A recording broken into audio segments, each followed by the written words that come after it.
What's up, guys? This is another video from Mr. Mew Tech, and today I'm going to show you how to change your password on Peacock TV.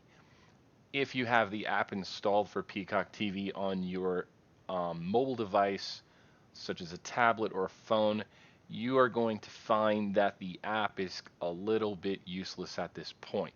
Now, they may update these features in the future, but as of right now, you have to use a browser in order to change settings. So if you have a browser open like Chrome, Firefox, or Edge, you may want to go ahead and head over to peacocktv.com. Once you get to the website, you're going to want to go ahead and sign in the top right corner. Now, after you sign in, you should hit the home page and there will be a profile icon in the top right corner. You're going to want to go ahead and click on that, and then you are taken to your general account page where you will have your plans and payment.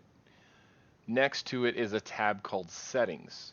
Click on the Settings tab, and once you click on that, the first item you should see is email, and the second one is your password. When you click on this little text that should be blue for reset password, you will get an instant pop-up notification that says that you will be able to reset your password and that it's been sent to your email. To do this, you're going to want to log into your email account, whether that's Gmail, Yahoo, or some other service, and there you will be able to reset your password and see it updated in your account. Okay, that's it for today. Thank you so much for subscribing, and look forward to making another video for you guys soon.